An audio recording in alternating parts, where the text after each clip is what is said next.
परमेश्वर के धन्य नाम की महिमा हो। प्रभात मनन के सत्र 2174 में आप सभी का बहुत ही विनम्रता के साथ स्वागत करता हूं। आइए आज का मनन के लिए हम पढ़ते हैं प्राणी अध्याय 13 पद 17। अपने अगुओं की आज्ञा मानो और उनके अधीन रहो, क्योंकि वे उनके समान तुम्हारे प्राणों के लिए जागते रहते हैं, जिन्हें लेखा देना पड़ेगा। वे ये काम आनंद से करें, न कि ठंडी सांस ले लेकर, क्योंकि इस दशा में तुम्हें कुछ लाभ नहीं। हम एक ऐसे जमाने में जीवन बिता रहे हैं जहां लोग अधीन रहना पसंद नहीं करते।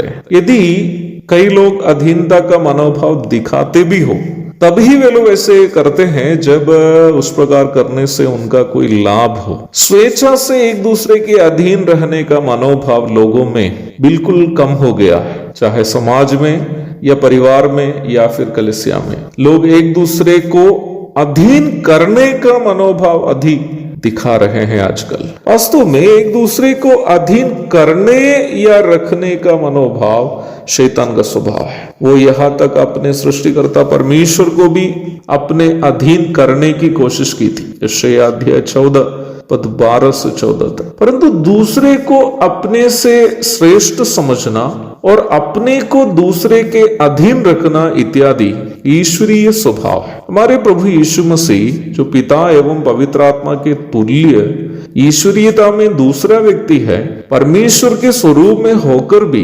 परमेश्वर के तुल्य होने को अपने वश में रखने की वस्तु ना समझकर क्रूस की मृत्यु तक अपने आप को दीन करने के बारे में फिलिपी के दूसरे अध्याय में हम पढ़ते हैं। फिलिपी अध्याय 2 पद 6 से 8 तक। जब हमारे प्रभु यीशु मसीह संसार में था, हम वचन में देखते हैं कि वह पूर्णतया पिता परमेश्वर के अधीन रहकर पिता की इच्छा की पूर्ति के लिए कार्य करते हुए हम पढ़ते हैं। यूहन्ना 17 की 4, लूका 22 की 42। बाइबल में अनेकों बार जीवन के विभिन्न पहलुओं पर एक दूसरे के अधीन रहने का आदेश हम देखते हैं। कलीसिया में एक दूसरे के अधीन रहने के लिए एफिसी 2 की 21 में हम पढ़ते हैं। परिवार में पत्नी पति के अधीन रहने के लिए एफिसी 5 की 22 एवं अन्य कई आयतों में हम देखते हैं। पत्नियों को जीवन के वरदान के वारिस समझकर उनका भी आदर करने के लिए वरिष्ठ प्रेरित पत्रस पतियों को अपनी पहली पत्री के 3 की 7 में आदेश देता है। सभी मानुषिक नियम व्यवस्थिति के अधीन रहने के लिए वचन हमें आदेश देता है। रोमी 13 की 1 से 7 तक, पहला पत्रस 2 की 17।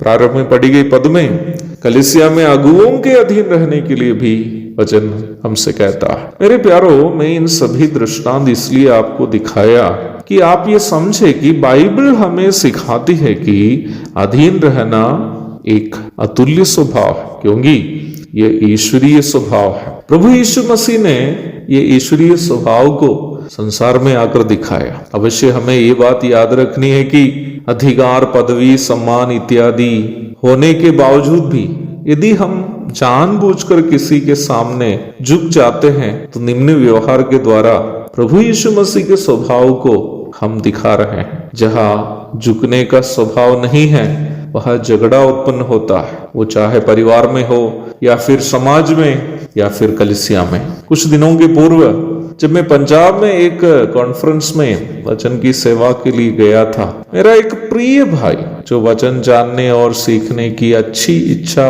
रखता है, मुझसे एक सवाल किया। उनका सवाल यह था कि what is a democratic church? एक प्रजातांत्रिक कलीसिया किसे कहते हैं? डेमोक्रेसी अथवा प्रजातंत्र के बारे में हम जानते हैं कि निम्न सिद्धांत के अनुसार सभी प्रजा अथवा नागरिक तुल्य है, बराबर है अथवा तुल्य अधिकार रखते हैं। मैंने उनको जवाब दिया कि बाइबल के अनुसार कलीसिया एक प्रजातांत्रिक संस्थान अथवा डेमोक्रेटिक इंस्टीट्यूशन नहीं है। ये गलत धारणा है कि कलीसिया प्रजातांत्रिक है। विश्वास में परमेश्वर की संतान के रूप में हम सबके स्थान बराबर है कलीसिया में, परंतु अवश्य याद रखना है कि जिम्मेदारी में विभिन्नता है, जिम्मेदारी में अंतर है, जिम्मेदारी में सब बराबर नहीं है। वर्तमान में कई कलीसिया की गड़बड़ी भी यह है कि कलीसिया के संबंध में कोई भी निर्णय सभी सदस्य मिलकर लेते हैं, क्योंकि लोग समझते हैं कलीसिया एक प्रजातांत्रिक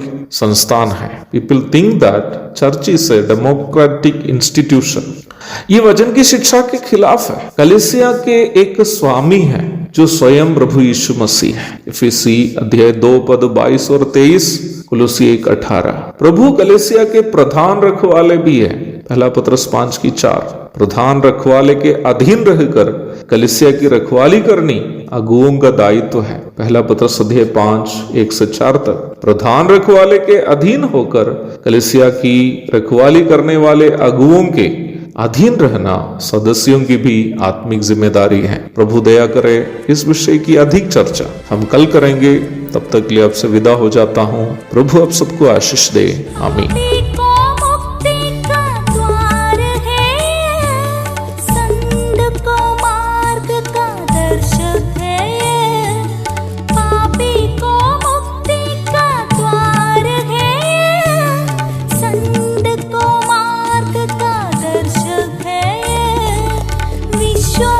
जो करते हैं उसके लिए अनंत जीवन का साधन